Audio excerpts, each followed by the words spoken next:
우리가 계속해서 여호수아 이제 드디어 들어갔죠. 요단을 건너라 해서 요단을 건너려고 합니다.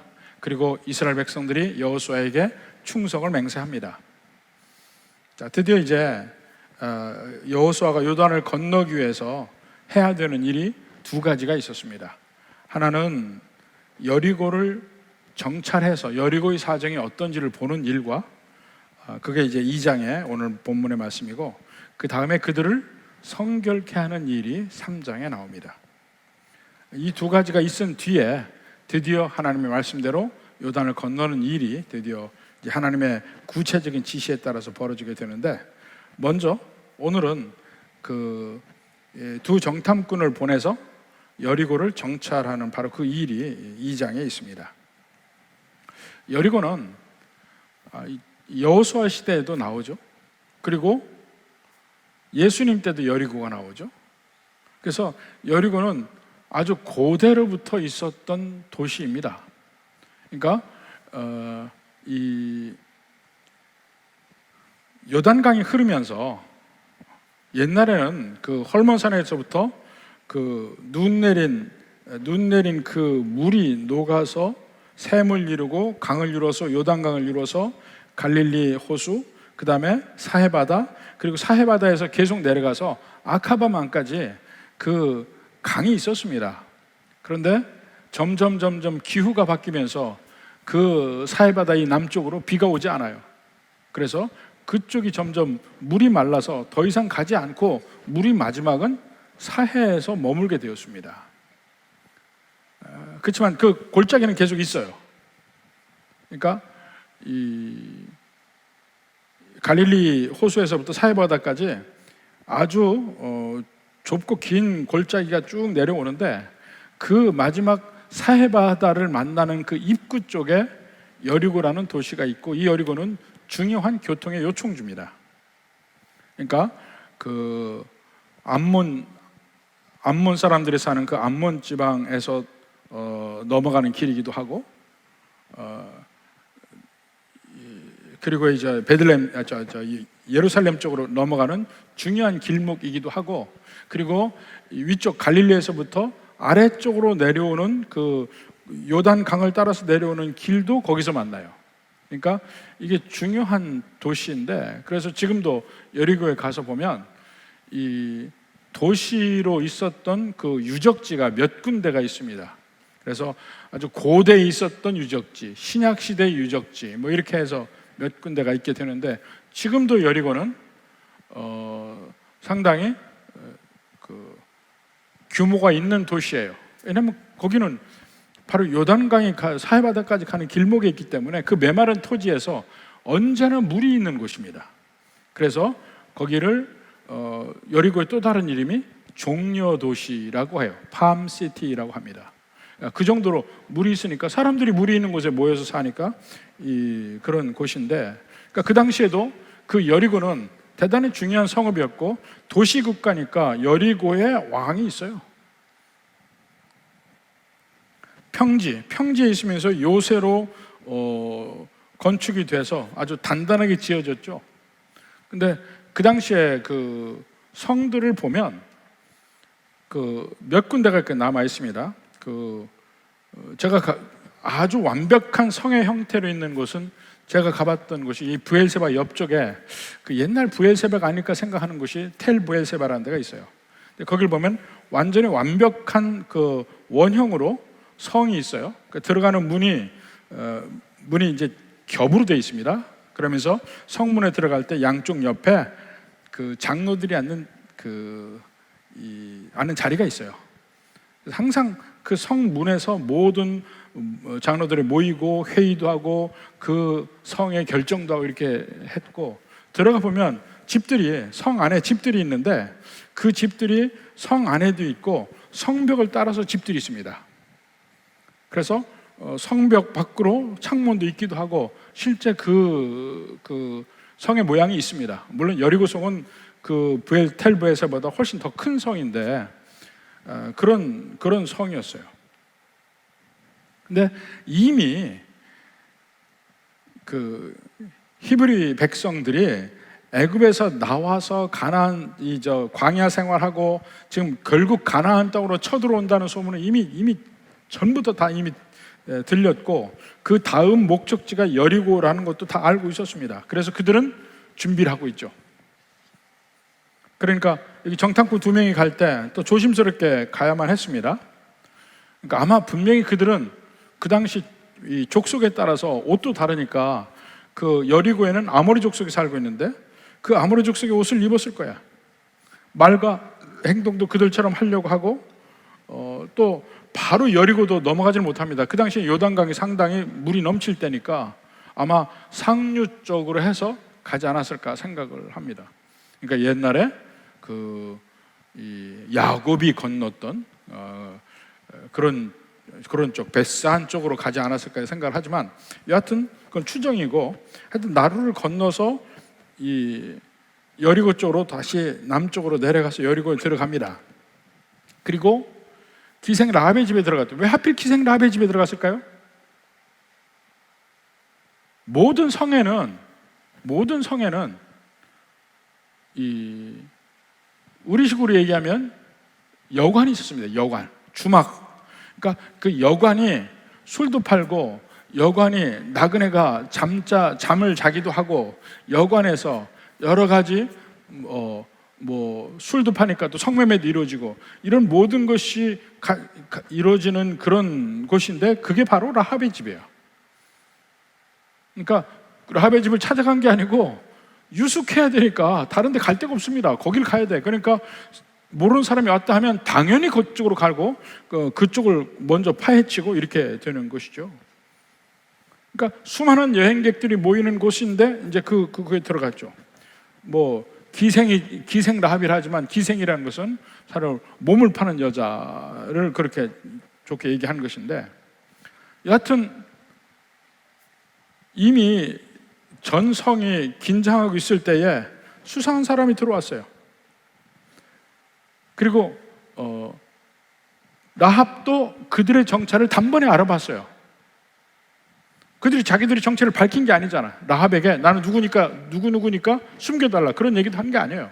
라합이 먼저 그들을 숨겨주는 것이죠. 그러니까 주변 사람도 알고 라합도 알고 그런 사람이 들어왔으니까 왕이 그들을 찾기 시작합니다. 자, 2장 1절부터 봅시다.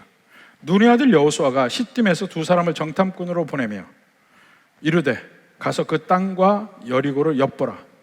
그들이 가서 라합이라 하는 기생의 집에 들어가 거기서 유숙하더니, 그 말은 짧지만은 여러 가지 그 내용들이 거기 들어가 있는 겁니다. 어떤 사람이 여리고 왕에게 말하되 이스라엘 사람이 들어왔다. 그러니까 3절에 여리고 왕이 라합에게 사람을 보내 이르되 그 사람들 끌어내라 얘기를 합니다. 그때 전혀 예상하지 못했던 일이 벌어지는 것이죠. 사실 라합을 통해서 그들이 지킴을 받는 일입니다. 사실 라합은 그 여리고 안에서 보면 가장 신분이 낮은 위치의 사람이죠. 기생이었으니까 가장 신분이 낮은 사람이에요. 근데 그 가장 신분이 낮은 사람, 그 사람이 여리고 성에 있는 모든 사람보다 나은 행동을 하나 하는 것이 그 정탐꾼을 숨겨진 일이죠. 전혀 기대할 수 없는 일을 한 거죠. 사실 라합이 이스라엘 사람들을 만나본 적도 없고 관계 있는 것도 아니고, 단지 여리고의 사람들과 함께, 그도 여리고 사람이었어요. 근데 여리고 사람들이 다 대비를 하고 있지만 많은 사람들이 수근수근합니다. 두려워합니다. 라합도 새로 오는 그 히브리 사람들을 두려워합니다. 그리고 그가 아는 것은 결국 그들에게 여리고성이 멸망당할 것을 알고 있잖아요. 그래서 그들은 당장은 전부 여리고 사람들, 자기가 알고 있는 사람들, 그 속에 쌓여 있지만 그 히브리 사람들 중에서 미리 그들에게 왔던 이 2사람을 선대하기로 작정을 하죠. 근데 그게 이제 믿음의 행위고, 나중에 히브리서 11장에 보면은 모든 믿음의 반열에 라합도 나오는 겁니다. 아브라함과 이삭과 야곱과 사라와 이런 사람들이 나오는 믿음의 반열에 11장 31절에 가면 라합이 나와. 라합이 이 두 사람을 숨겨주고 살려줌으로 그도 믿음의 용사의 반열에 오릅니다. 굳이 라합이에요. 라합이라 하면 여리고 안에서 가장 신분이 낮은 사람, 또 가장 죄가 많은 사람, 성매매를 하는 사람이니까 가장 죄가 많은 사람. 근데 그러한 사람도 하나님 앞에 헌신하고 하나님께 모든 걸 걸을 때, 여리고 사람 다 죽을 때 그와 그의 가족이 살았다는 내용이잖아요. 살았다는 내용. 뭐 누구나 다 아는 내용입니다. 사실 이것이 우리에게 시사하는 내용은 참 여러 가지 많아요. 참 많습니다. 교회가 얼마나 그 사회적인 것이 많이 들어옵니까? 사회에서 높은 자리 차지한 사람은 교회에서도 높은 자리 차지해야 될 것 같고, 사회에서 낮은 자리에 있는 사람은 교회에서도 꼭 낮은 자리에 있어야 될 것 같고, 그 사회적인 면이 교회로 들어오는 게 많이 있다고요. 그런데 라합의 경우를 보면 세상에서 가장 낮은 자리에 있던 사람, 세상에서 가장 죄 많았던 사람, 그가 믿음 안에 들어오면서 가장 존귀한 위치에 가요. 지금 여기 나오지 않지만 결국 그 라합은 예수님의 조상이 되죠. 예수님의 조상이 됩니다. 마태복음 1장을 보면 그 예수님의 계보에 4명의 여인이 나오는데 4명의 여인이 전부 다 정상적인 결혼 생활을 한 사람들이 아니에요. 4명이 나오는 여인이 전부 다 이방인이에요. 다말이 그랬죠. 룻이 그랬죠. 라합이 그렇죠. 그 다음에 솔로몬의 어머니 밧세바가 그렇지. 4명이 다 그렇다니까요. 다 이방인의 정상적인 결혼이 아니고 여인이고, 그 중에 라합입니다. 가장 낮은 자리에서, 가장 이 세상에서 비천한 자리에서 가장 복된 여인이 되는 그 일입니다. 저는 이 라합의 이야기를 할 때마다 저는 언제나 생각나는 한 사람이 있어요. 제가 몇 번 얘기했을 거예요. 제가 첫 목회를 할 때, 목회를 시작한다고 선포할 때 이미 같이 하기로 한 사람들이 있었습니다. 5명 있었어요. 그들과 함께 정식으로 교회를 하고, 이제부터 여기서 제가 목회를 합니다 하고 1월 첫 예배를 드렸는데, 첫 예배를 드리는 날 그 5명 말고 처음 보는 여자 한 분이 들어왔다니까요. 처음 본 여자 한 분이에요. 근데 원래 저하고 같이 했던 5명이 어떤 사람이냐면, 한 사람은 미국에서 박사 학위를 하고 벨 연구소 연구원이었던 사람이 있습니다. 최고의 지성에 벨 연구소 연구원이었던. 또 한 사람은 미국에서 정신과 의사로 아주 난리던 사람이에요. 의사 중에서 돈을 엄청나게 버는 사람이에요. 이 부부.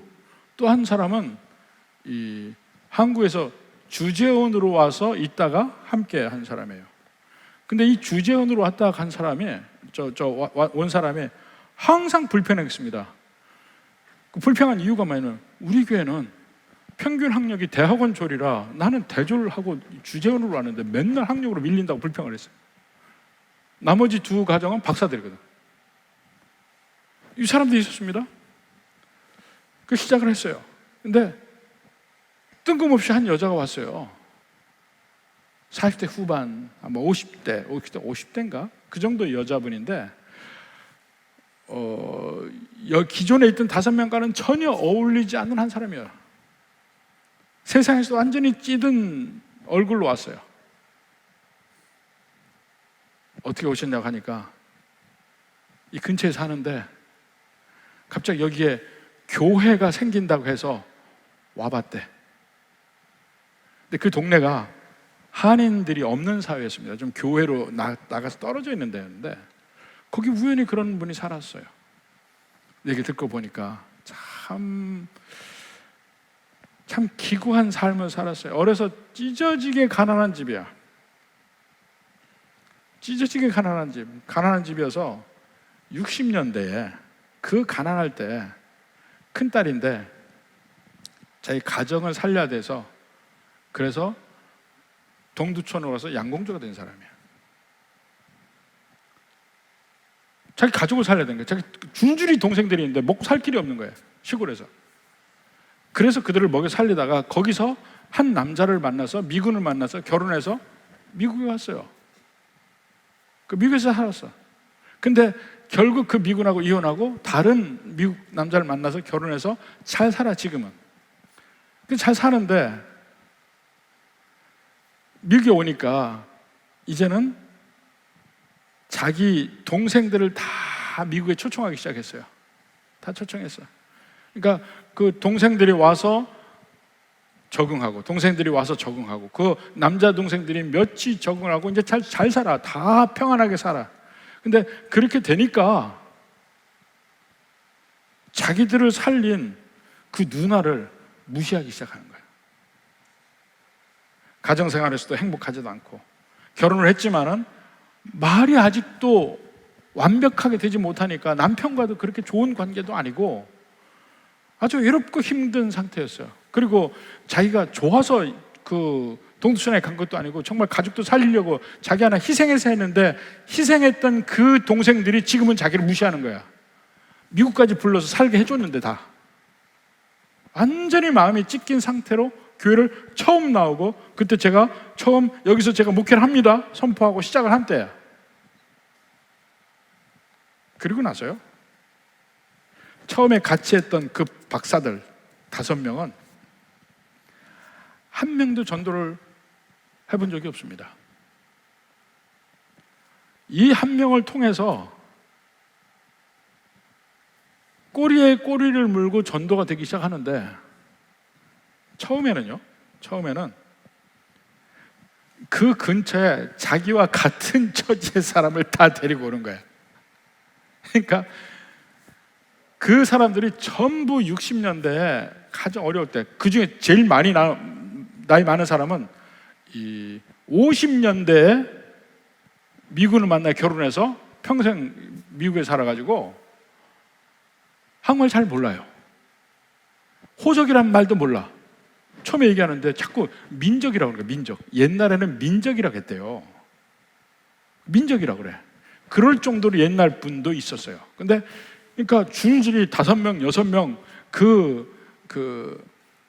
양공주 하다가 미국 만나 결혼한 그 사람들의 그룹이 교회 오는 거예요. 그러니까 한쪽에 박사들 너댓 명, 그 미군하고 결혼해서 온 사람이 한 10명 이렇게 교회가 되니까 내가 어디다 대고 설교를 해야 될지 모르겠는 거예요.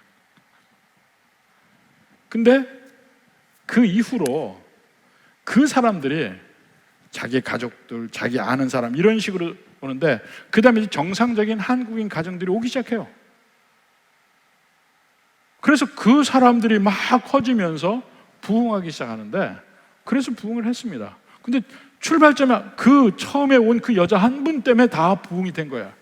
거기는 오다 가다 한국 사람이 올 때도 아니에요. 왜냐하면 떨어져 있는 데니까 다 누가 불러서 오고 누가 전도해서 오고 그렇게 해서 올 수밖에 없는 데였어요. 그러니까 이제 그렇게 해서 이제 100명이 넘고 이제 130명 막 이렇게 되는 거예요. 근데 그 중간에 물론 갈등도 있었습니다. 그 정신과 의사 하던 그 부부가 이 사람들이 막 오니까 자기들이 원래 생각했던 그런 교회가 아닌 거야. 이 사람들은요 얼마나 부자인지 그 건평이 자기 집 건평이 한 3,000평 됐어요. 집 안에 실내 수영장이 있었어. 근데 이분들이 다 다른 사람들은 그 자기하고 처지가 비슷한 사람들은 막 초청해서 하는데 이 사람들은 안 부르는 거야. 저는 이 사람들 부르셔. 안 불러. 그러다 결국은 그분들이 저를 쫓아내려고 하다가, 그때는 노예에서 강력하게, 저는 미국 노예에 있었습니다. 그러니까 미국 목사들이 그거를 못 봐. 그래서 당신들은 그 다른 미국 교회에서 여기서 예배를 드리시오, 그런 결정까지 내려줬어요. 그러니까 결국은 떠났어요. 그때 이미 저도 한번 예방주사를 맞아서 우리 교회 일어날 때 그게 상당히 도움이 됐습니다. 그때도 저를 쫓아내려고 한 게 정신과 의사야. 우리 교회도 날 쫓아내려고 한 사람이 정신과 의사야. 저도 정신과 의사가 어떻게 되는지 모르겠지만. 근데 그때 그분이 꼭 생각이 나요. 저도 그런 분이 올 거라고 기대를 했겠어요? 그 동네는 그런 동네가 아닌데 전부 다 안정된 사람들이 사는 동네였는데, 그 중에 그 안정된 동네 안에 그 미군과 결혼했던 그 사람들이 그 사는 일이 상당히 많았던 거예요. 근데 그분들을 통해서 결국은 수많은 사람들을 전도했거든요. 그때 제가 심호했던 그 교회는 다른 교회에서 옮겨온 사람들이 거의 없었습니다. 전부 예수 믿게 해서 교회를 다니게 해서 그렇게 컸어요. 그러니까 수많은, 근데 그분이 이름도 이렇게 최춘자, 이름이 최춘자 집사님인데, 그분이 믿은 지 한 6개월쯤 되는데 처음에 완전히 세상 모든 세파를 다 지고 가는 얼굴이었는데 한 6개월쯤 되니까 얼굴이 펴지는데 화장품이 필요 없어요. 당신은 화장품 값이라도 헌금을 하시오. 주변 사람들이 다 그럴 정도로 완전히 얼굴이 바뀌는 거예요. 예수님 믿은 뒤에. 정말 바뀌었죠. 참 그분 언제나 제가 기억이 나는데, 꼭 라합 같은 사람, 가장 낮은 위치에서 가장 존귀한 위치로 하나님이 세운 사람이 아닐까 싶어요. 근데 주님은 언제나 그런 면들을 보는 것 같아요. 우리가 세상적으로 높은 것은, 그 높다 하는 것을 자꾸 내세울 때 하나님 싫어하시고, 낮음을 부끄러워할 필요도 없고 그저 하나님의 은혜 안에서 살다 보면 하나님이 높이시는 걸 경험하는 것 같습니다. 그 와중에 라합의 믿음의 행위를 한번 봅시다. 라합의 믿음의 행위는 그 두 정탐꾼을 숨겨주고 살려주는 것인데, 그래서 그들에게 전적으로 자기의 인생, 자기 가족의 생명을 거는 거잖아요. 그걸 믿음이라는데, 그 걸 때에 보면, 거는 순간에 무슨 일이 벌어지냐면 라합이 그 여리고 왕에게 거짓말하는 장면이 나와요. 거짓말하는. 라합이 뭐라고 거짓말합니까? 그러니까 네 집에 들어가서 그 사람들 끌어내라 그러니까 라합이 뭐랍니까? 그들이 어디서, 4절에 보니까 그들이 어디서 왔는지 나는 알지 못했고, 이제 왜 보고 안 했냐 이런 소리 나올 거 아니에요. 어디서 왔는지 나는 알지 못했고, 모르긴 뭘 몰라, 알았으니까 숨겨놨지. 또 그들은 이미 갔다. 가긴 뭘 가요, 자기가 숨겨놨지. 그리고 지금 어디 있는지 모른다. 이런 면에 거짓을 얘기했어요. 근데 그가 실제 숨겨준 건 어디면 6절에 보니까 지붕 위에 올라가서 지붕에 벌려놓은 3의 대, 이 대에 숨겼더라 그런 거예요. 근데 그 고대 근동, 지금도 근동에 보면 이 집이 흙으로 짓잖아요. 흙으로 지으면 지붕이 이렇게 그냥 평지입니다. 평지에서 지붕에서 많은 일을 해요. 지붕에서. 그러니까 지붕에 그 농작물도 널어놓기도 하고 지붕에 그늘에서 쉬기도 하고 다윗도 지붕에서 쉬다가 그 저쪽 건너편에 밧세바를 보는 거 아니에요? 그 지붕에서 많은 일이 있습니다. 근데 그 지붕에 그 3대를 두었는데 그 3대 속에 두 사람을 숨겨놨다는 것이죠. 그렇다면 자, 라합의 믿음의 행위인데 그럼 우리가 믿음의 행위를 할 때 거짓말해도 되느냐? 거짓말을 용납한다는 얘기냐? 이제 이건 이제 사실은 여기서 이제 논쟁이 많습니다. 그러나 우리가 일단은 얘기할 것은 어찌됐든 거짓말은 안 된다. 이거는 먼저 전제를 해야 합니다. 사실 우리가 예수님 믿는 사람이지만 수없이 많은 곳에서 거짓을 얘기해요. 얘기하지만 그 얘기할 때마다 우리는 스스로 알아야 돼. 이 거짓은 해서는 안 되는구나. 전에 저희 교회 제가 심화된 교회 성도였던 분이 6.25 때 북한에서 피난 온 사람이에요. 근데 그 북한에서 피난 올 때 그 어려웠던 일 얘기하면 정말 눈물 없이는 들을 수가 없어. 그러니까 피난 오는데 어린아이가 막 우니까 막 인민군이 지나가고 그 아이를 울지 못하게 꼭 안고 있었는데 인민군 지나가고 보니까 그 아이가 숨이 막혀 죽은 거, 그런 것도 겪었고, 자기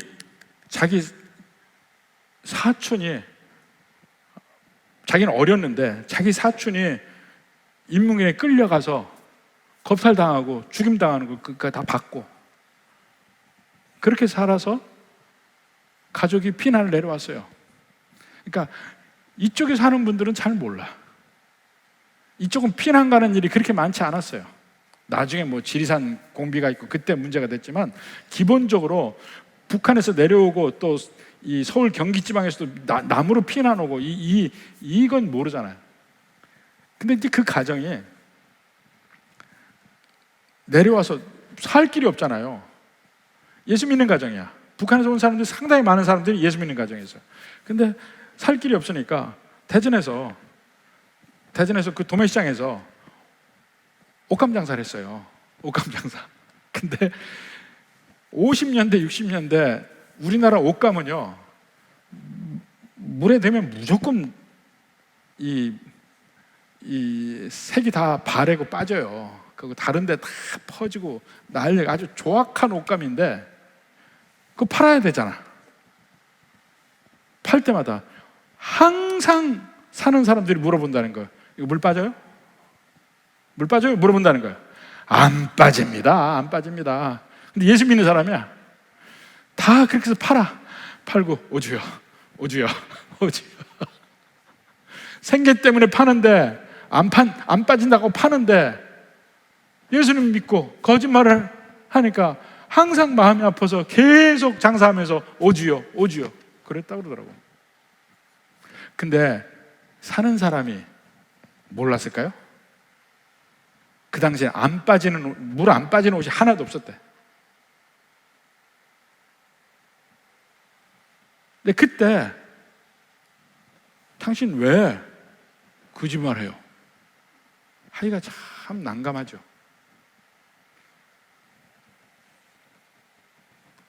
라합도 뭐 그런 경우야. 만약에 거짓을 안 했다면 무슨 일이 벌어질까요? 거짓을 안 했다면 그 정탐꾼은 끌려가 죽었고 라합과 그 가족도 다 죽었겠지. 그래서 심지어는 이런 얘기도 합니다. 우리가 거짓이나 이런 죄가 아니면 잘못이 허용되는 때는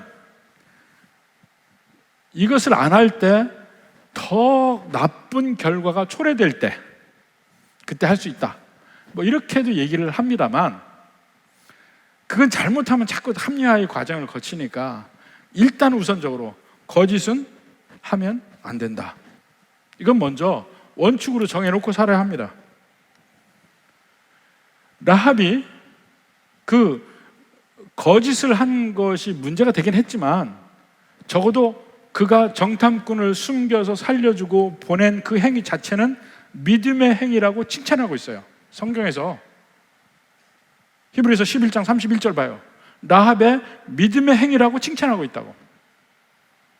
그걸 가지고 거짓말을 다 용납하느냐, 그건 아니란 말입니다. 적어도 그 자체는 믿음의 행위였어요. 전체적으로 볼 때. 심지어는 이제 그런 면을 똑같이 겪은 다른 분이 있어요. 다른 분은 뭐라 했냐면, 너네 집에 뭐 유대인 숨겨뒀지 하고 독일군이 들어온 거야. 그러니까 이 사람이 예수 믿는 사람으로 거짓말을 할 수 없고 어떻게 이 난국을 피해갈까 하고 생각을 하다가 뭐라 했냐면, 그래요, 있어요, 다 와서 보셔 하고 얘기한 거야. 그러니까 없는데 왜 왔냐 하는 표정, 그걸로 보였지만 사실은 본인은 없단 말을 안 했잖아. 거짓말 안 했잖아. 있다고 했잖아. 있으니까 한번 보시오. 그러니까 독일군이 보더니 없다고 하는 줄 알고 그냥 가더래. 그런 식으로, 그러니까 적어도 믿는 사람이라면 그런 데까지 고민을 하면서 이 거짓된 일을 하지 않으려고 노력하는 일은 필요하다는 거예요. 자, 라합이 여기서 거짓말 할 때는 우선 라합은 제대로 이스라엘의 하나님 여호와 하나님을 알지 못하는 상태예요. 전혀 알지 못하는 상태 아니에요. 그러니까 그 알지 못하는 그 상태에서 자기의 사고 체계 속에서 최선의 행동을 한 거야. 그러니까 절대로 거짓이 없으시고 변개치도 않는 하나님의 특징을 잘 모르죠. 그러니까 그런 면에서 라합을 용인할 수 있는 면이 있는 겁니다.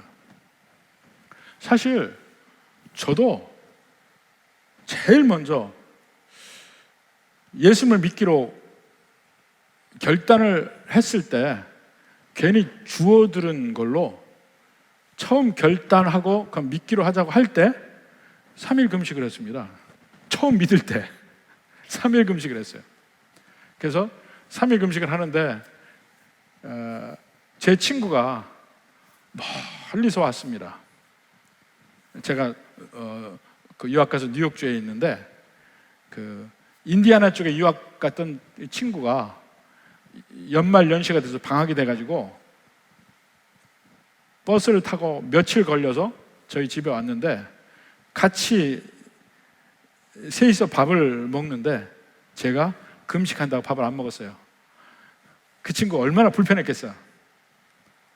금식한다고 밥을 안 먹고 근데 3일을 금식했는데 피곤하지가 않아요. 이야, 하나님이 능력을 주셔서 그런가 보다 이렇게 생각을 했죠. 나중에 보니까 제가 그때 오렌지 주스는 먹었어요. 그러니까 하나도 안 피곤하지, 오렌지 주스를 먹으니까. 저는 그게 금식인 줄 알았다니까. 그때는 저는 하나님이 그때 제 금식을 받았으리라고 생각해요. 잘못했는데. 그러니까 모르는 상태에서 한 걸 어떻게 하겠어요. 모르는 상태에서. 그러니까 지금도요, 처음 예수님 믿는 사람들이 모르고 하는 행동들이 있습니다. 근데 그걸 가지고 막 믿지 않는 행동이라고 그 찍을 필요는 없는 거예요. 제가 미국에서 목회할 때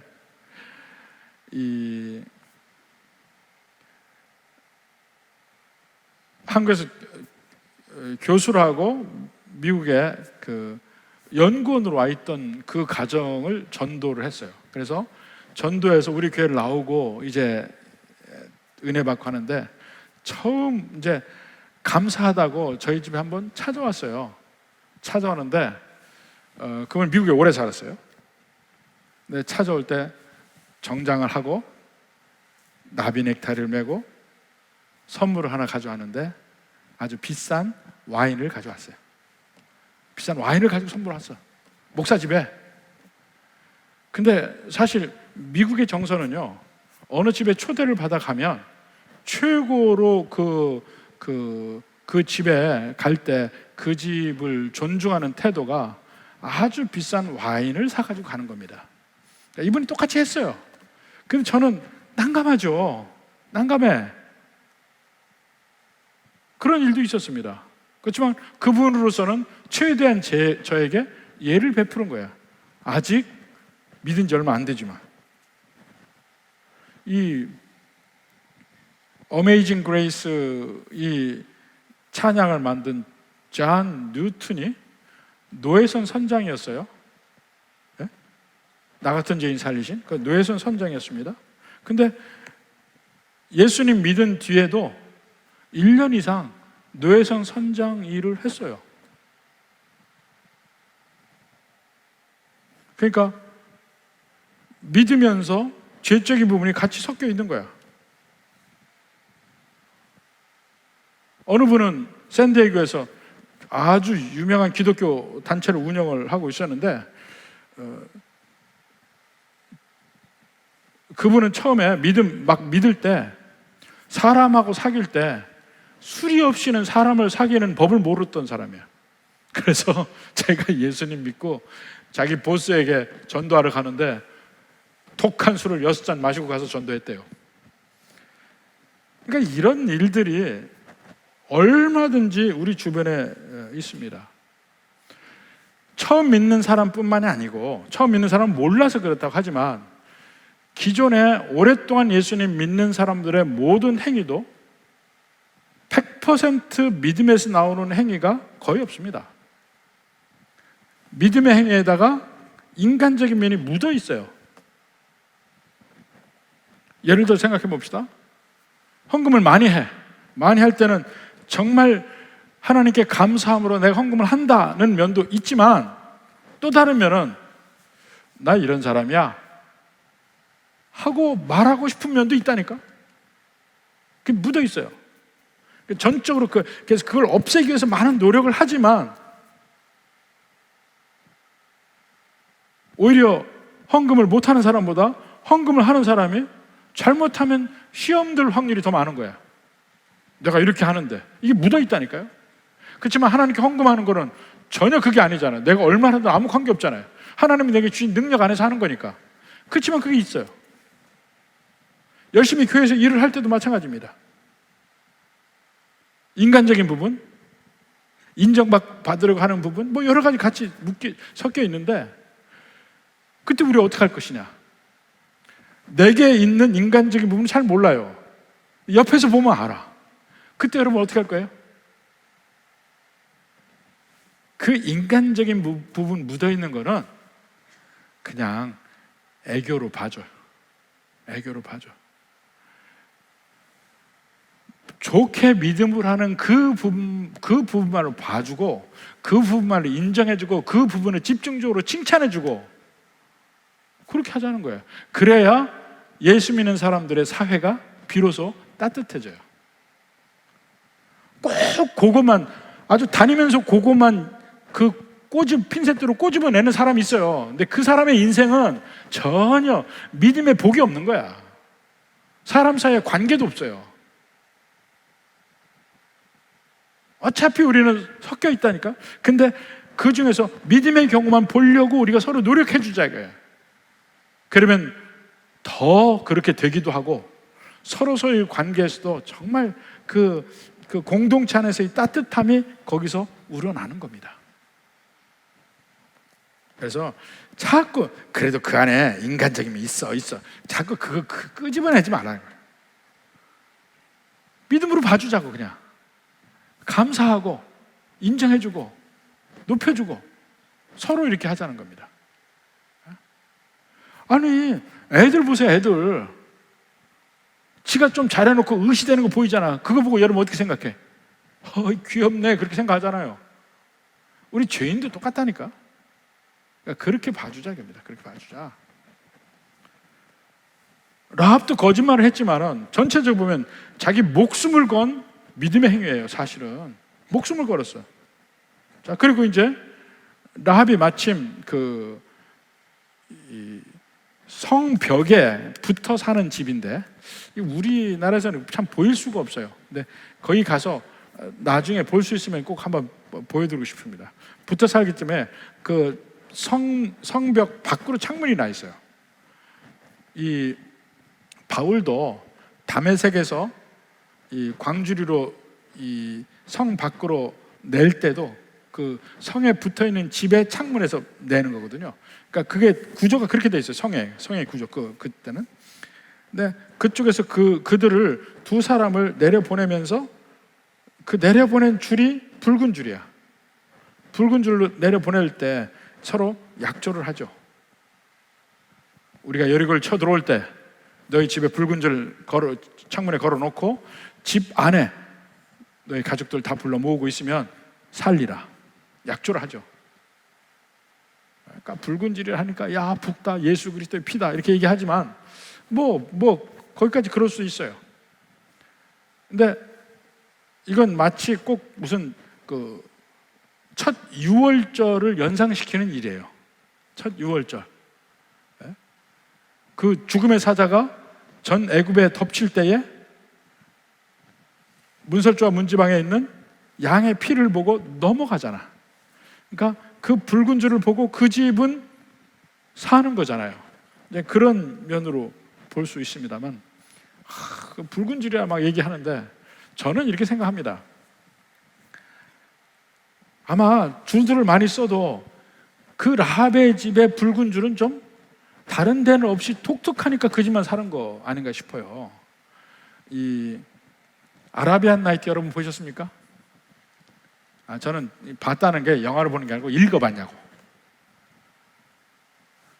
아라비안 나이트는요, 엄청나게 많은 그 아라비아 지방에 여러 우화나 실제 있었다는 이야기가 쫙 펼쳐지는 게 아라비안 나이트예요. 근데 왜 아라비안 나이트냐면 그 왕이 꼭 여자에게 침실에 들어오게 하고 그 여자에게 이야기를 하게 해서 그 이야기가 끝나면 죽였어요.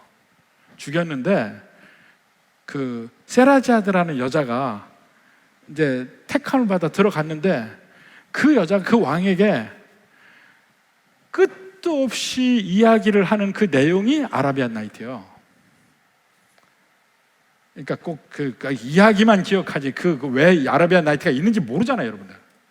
끝도 없이 이야기를 해서 결국 목숨을 살리는 얘기가 아라비안 나이트 얘기야. 그러니까 막 엄청나게 많은 에피소드들이 들어가 있어요. 그 아라비안 나이트 보면. 근데 그 중에 하나 어떤 얘기가 있냐면,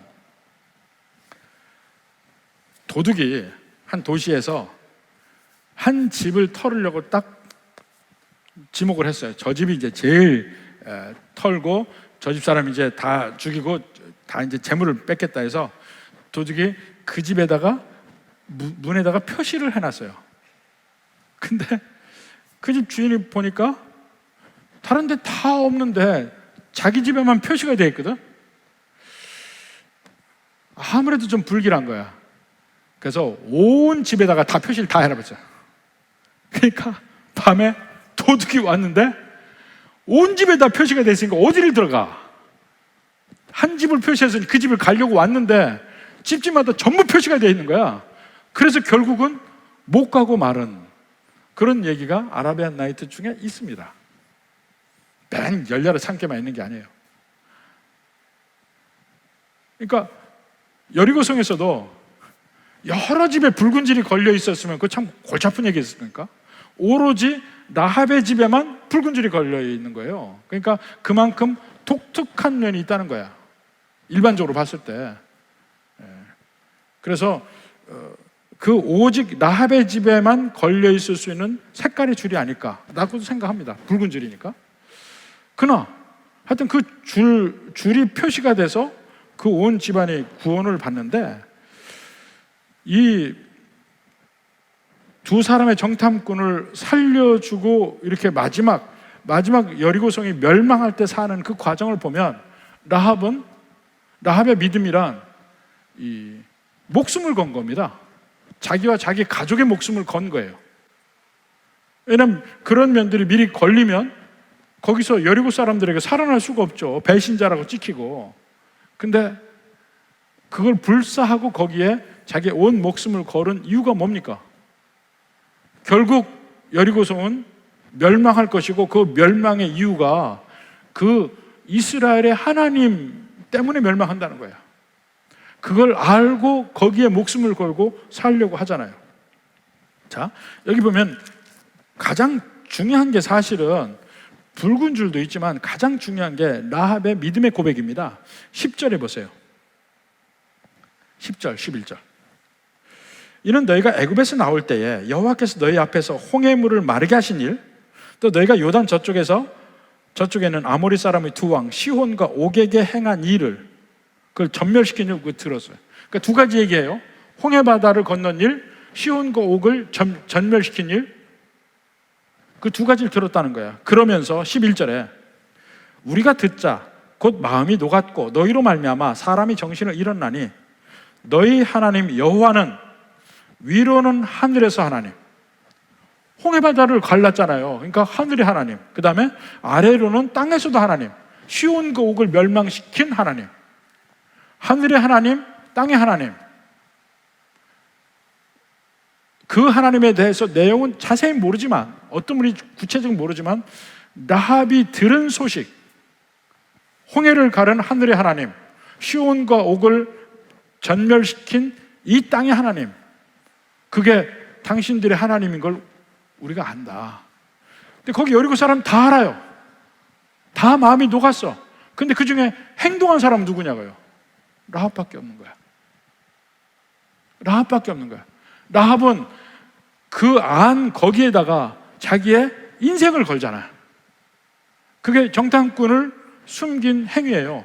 인생을 건 거야. 그 인생을 건 그것만이 믿음이라고 얘기하는 거예요. 이스라엘 하나님이 그렇다는 걸 다 알고 그 11절에 하잖아요. 우리가 듣자 곧 마음이 녹았고 너희로 말미암아 사람이 정신을 잃었다는 거야. 여리고 사람 다.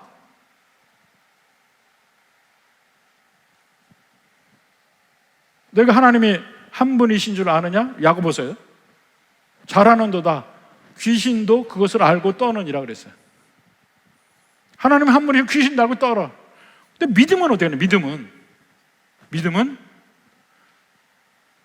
그 믿었다는 것이 행동으로 반드시 나와야 그게 진짜 믿음이라는 거예요. 그 야고보서 그 두 사람을 얘기합니다. 아브라함과 라합. 야고보서 2장 21절 22절 봅시다. 우리 조상 아브라함이 그 아들 이삭을 제단에 바칠 때 행함으로 의롭다 하심 받은 거 아니냐? 여기도 아브라함이 자기의 모두를 걸은 거 아니에요. 아들을 바친다는 거는 유일한 아들. 22절에 내가 보거니와 믿음이 그의 행함과 함께 일하고 행함으로 믿음이 온전하게 되었느니라. 자, 아브라함에 대해서 이야기하잖아요. 근데 아브라함과 같은 동급으로 라합을 이야기합니다. 25절부터 봅시다. 25절.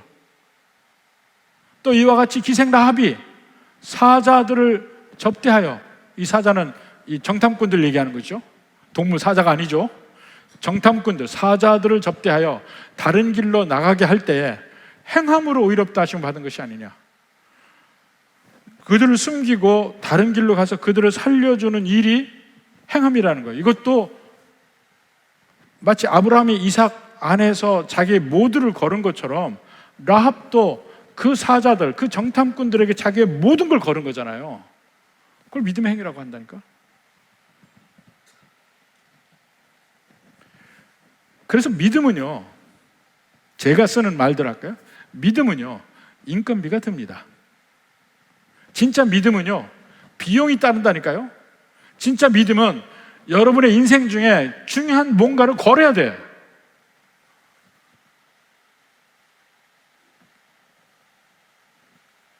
예수님께서 땅에 감춘 보화의 비유를 얘기할 때 뭐라 합니까?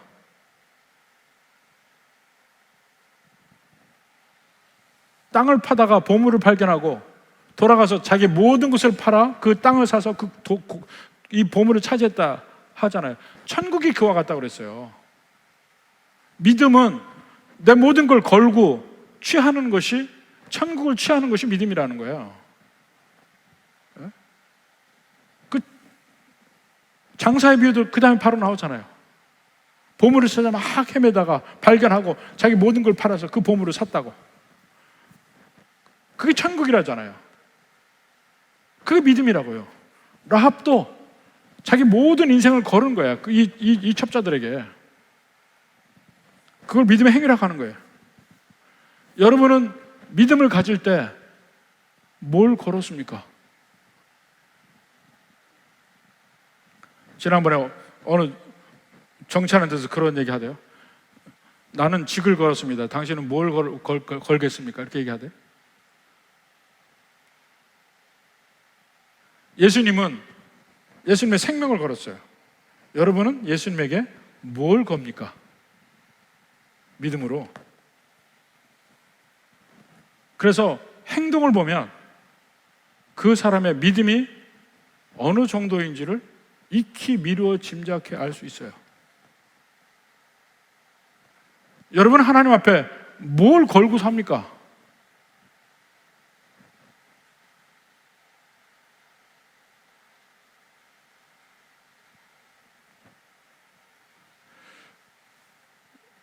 그중에 제가 목회의 경험에서 봐서 여러 가지 몇 가지 바로메터가 있습니다. 믿음을 보는. 제가 목자고 여러분이 양이니까 양의 상태를 확인하는 방법이 있을 거 아니에요. 근데 몇 가지 보는 방법 중에 가장 그 많은 비중을 차지하는 믿음을 보는 방법이 뭐냐면 여러분의 헌금 생활이에요. 헌금 생활. 그걸 보면 믿음의 특징이나 뭘 알 수가 있어요.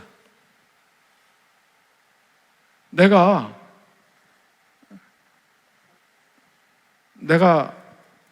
100만 원, 1000만 원 버는 사람이 부활절 날 주님 감사합니다 하고 10,000원 낼 때는 그게 믿음이냐고. 뭘 걸었냐고, 하나님 앞에. 믿음으로 뭘 걸었냐고. 믿는다며요. 라합은 자기 목숨, 자기 가족의 목숨을 다 걸었어요.